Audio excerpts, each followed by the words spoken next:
I'm on a mission to write a song for every follower.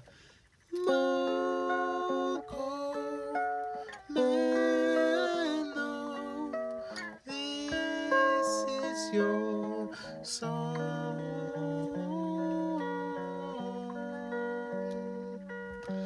Marco Mello, this is your song.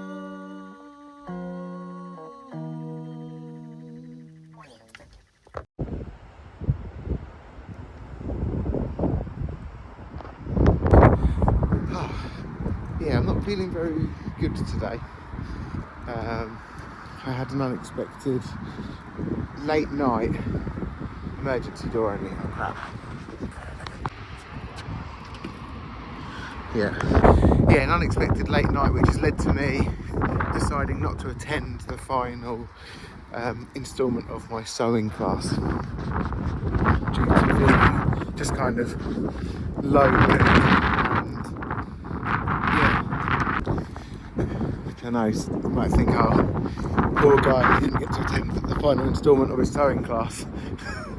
But it would be nice to finish it.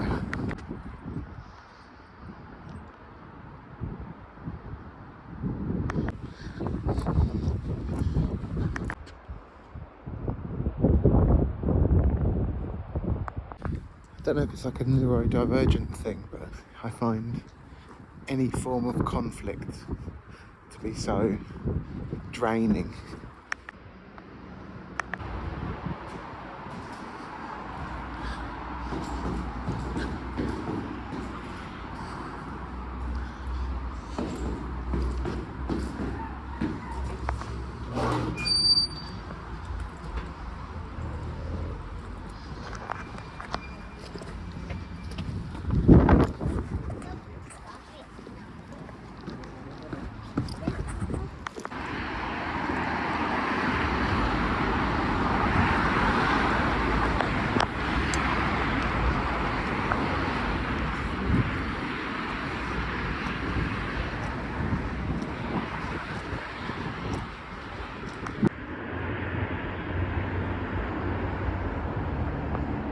It's like even if I'm not in physical danger, and I can say it just takes me the best part of a day to kind of get over the bodily feeling of conflict. Like I feel it very deeply in my chest, kind of around this kind of vagus nerve. It kind of feels like heart feeling. It's like your heart is your vagus nerve, I think. Yeah. And I just kind of shut down and I don't really have anything to say, and I'm operating on a kind of more, I feel like I'm slime or something. I'm operating on the level of slime or ooze. Yeah, I wish I had more resilience in that way, but I suppose I don't. And I suppose part of resilience is recognising your weaknesses and noticing them. Because the more I'm able to notice things like that, the better I'm able to move through them. The quicker I recognise something, the sooner I'm able to move on to the next step.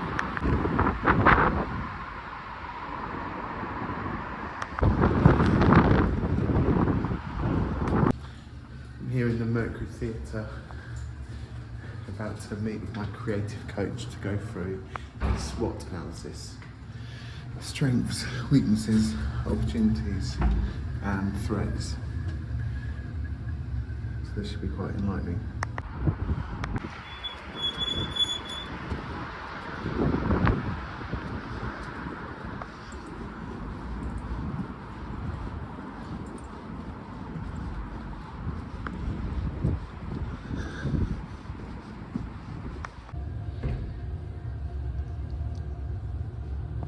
That's my hand from the other day.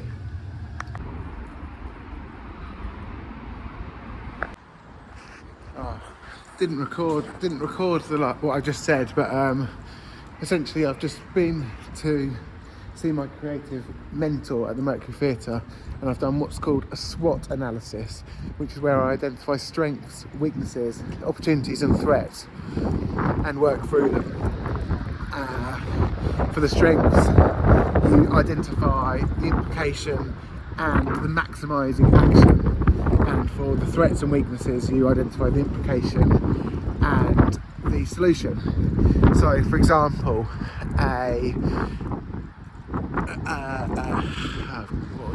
strength for me was that I have varied freelance work, which the implication is that I have an income and I'm able to pick up and put down work from different employers, and that allows me a level of flexibility and freedom. And the maximising action there would be to contact these employers to let them know when I'm available, to seek out more work if I want more work. You see what I mean? So if that's helpful, I did a really good explanation of it a second ago, and just realising that I haven't recorded that has bummed me out a bit. But I'll leave this one in. The last thing I recorded was just so boring. So if you might, my resilience is quite low today. So I've actually annoyed myself at how boring that last video was. But I'm going to keep up the recording for today. Not only was it very boring, it was probably unlistenable due to the wind and on a subject so niche that it was probably completely unrelatable. What I was talking about was a SWOT analysis: strengths, weaknesses, opportunities and threats. If that's something that you're interested in knowing more about, then comment below. I'm singing a song for every follower. LC 65. I pulled over from my drive to sing you a song, to sing you a song. LC 65.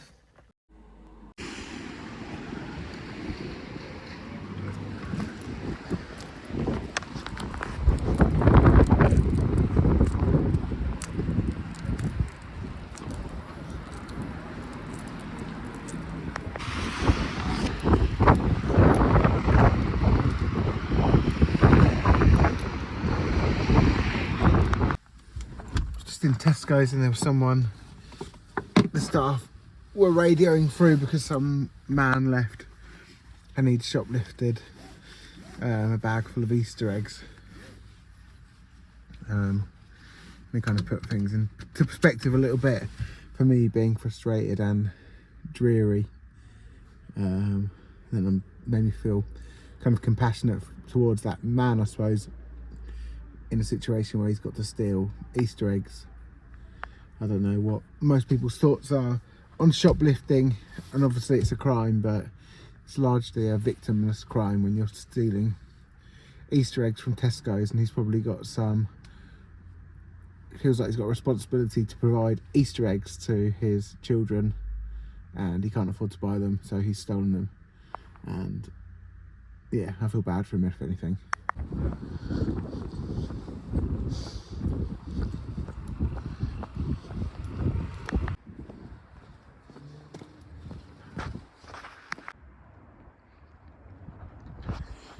That's supposedly the old waterworks in Manningtree, Missley, Lawford,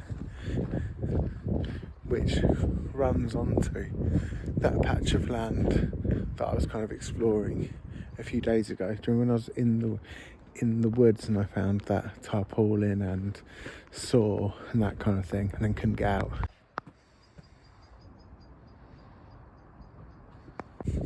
Whoops. I'm nearing the end of this project now, what with it being the 25th of March, and I'm wondering what my takeaways are going to be. I mean, one of them is that just moving more makes you feel good, but I don't know if I'm going to be able to keep up doing this every day. as much as I enjoy it. I've sort of talked about not being able to build a proper routine, and I suppose that's not completely true. I sort of have built a routine, but it's a routine just based around me and what I want to do. Like the fact that I want to hit 10,000 steps means that I'll come back from work and I'll come straight out and walk, which is fine, but I have other commitments and responsibilities as well. So yeah, I want to keep this movement. I don't want to just go back to nothing, and also I don't want to kind of go back to half the amount, because if it was like 10,000 is, I like that number, even though it's not necessarily necessary. It seems a bit silly just to like a number and to stick to that, so that doesn't make sense. What I'm wondering is if I can kind of work in more movement into my day generally, but I'm not sure that I can with the work that I do, unless I start potentially cycling to work or walking to the train station, which is definitely possible for some of my work. But the problem is that I have so much equipment. I have guitars and cymbals and stuff like that, and I can't really be walking all of that to the railway station and getting the train to Ipswich or whatever, as much as that would be quite good. I also wonder if that's even, well, it's not even parking. Parking's not that much after two. So yeah, I may be paying a little bit of an expense to inconvenience myself on the day, but in the long term it's sort of worth it. It's just a gym membership, I suppose. Maybe that's a possibility. Maybe I should look at maybe what I need to do that I haven't done yet is break down my schedule.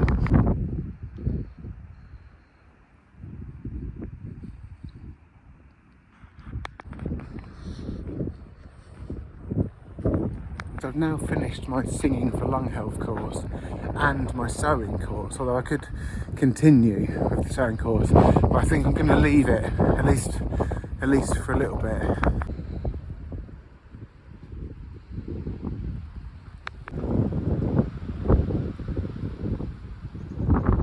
Just thinking out loud, I could get the bus to Ipswich, which is closer to my front door, and then catch the train back. Yeah, I'm going to break down my week and see where possible I can work more movement into it, so that I'm picking up the steps without having to make time for it. Hi Mel, it's me Ben. I'm just out like behind Manningtree Secondary School, and I'm just wondering do you remember that time when we kind of bunked off? There was one time we bunked off and we went into the field, but there's another couple of times where we bunked off and we went like down into this bit in here. I don't know if you know where I am. It's where you'd go on the sponsored walk. But we kind of hid in here a few times. Yeah, and I'm just there, and I wanted to say hello. I'm here.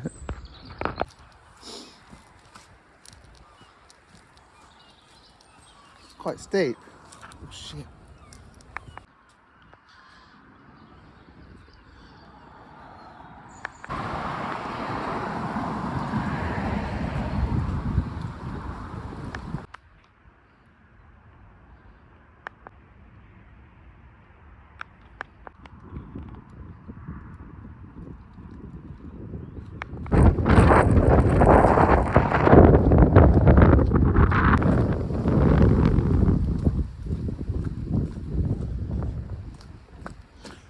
I'm on a sponsored walk.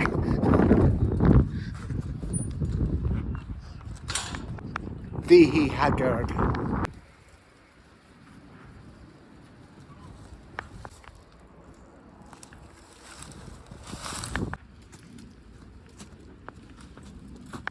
I was just sent a message to one of my friends from school, one of them that I mentioned earlier on, and as I was messaging her, I fell in a river.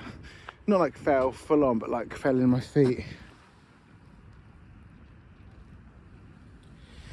Didn't go in my socks, but it was still quite it was quite scary. Had to quickly jump out. Cool story, bro. So I'm on one of the new build estates. I sometimes use this app called Olio, and that gives you free food from the supermarkets that they were going to throw away. And a couple of weeks ago I came down here and I got a load of like chocolate twists and some, I think it was mackerel. It was a mackerel. It was like what's that yellow one? Haddock? I don't know, some sort of fish. So yeah, I'm here and I'm on 6,800 steps, and I think that if I start heading home now, I reckon I've got 10 in the bag.